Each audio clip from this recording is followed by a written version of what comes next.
Hi friends, good morning to all.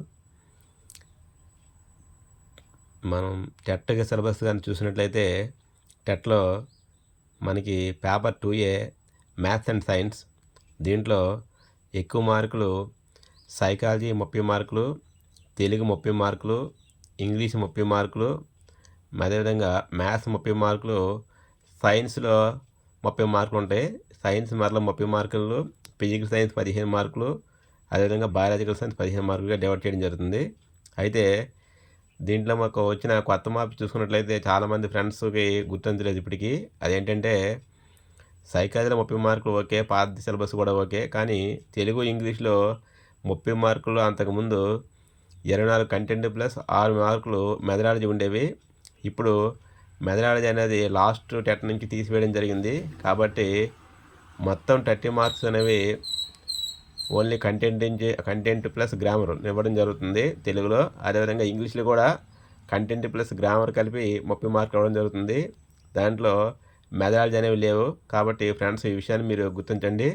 కాబట్టి మనకి psychology, Telugu, English 90 మార్కులని మనం ఈజీగా స్కోర్ చేయడానికి అవకాశం ఉంటుంది. ఎందుకంటే తెలుగు, ఇంగ్లీష్ మనం ప్రత్యేకంగా మెథడాలజీ చదవాల్సిన అవసరం లేదు. కాబట్టి మనం కంటెంట్లో ఉన్న గ్రామర్ని బాగా చూసుకున్నట్లయితే ఈ 90 మార్కుల్ని మనం మంచిగా స్కోర్ చేయడానికి అవకాశం ఉంటుంది. Next maths, science.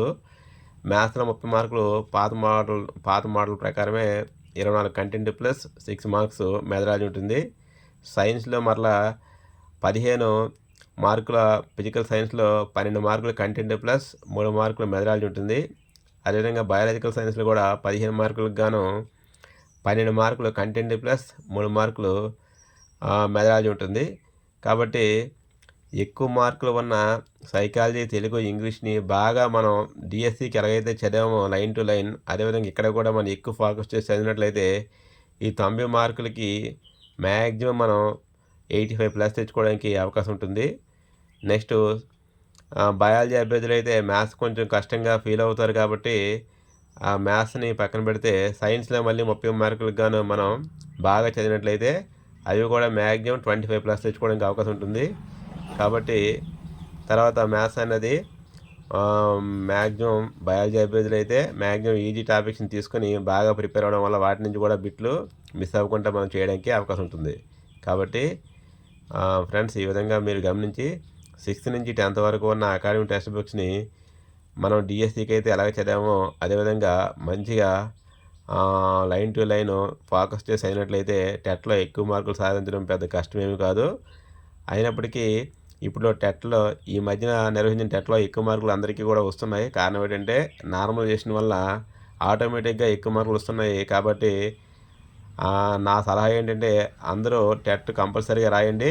ఎందుకంటే నార్మలైజేషన్ ఎఫెక్ట్ వలన మార్కులు మన ప్రమేయం లేకుండానే ఆటోమేటిక్గా స్కోర్ పెంచుకోవడానికి అవకాశం ఉంటుంది. కాబట్టి అందరూ కూడా టెట్ రాసి మంచి మార్కులు సంపాదించాలని నేను కోరుకుంటున్నాను. అది ఫ్రెండ్స్, బాయ్.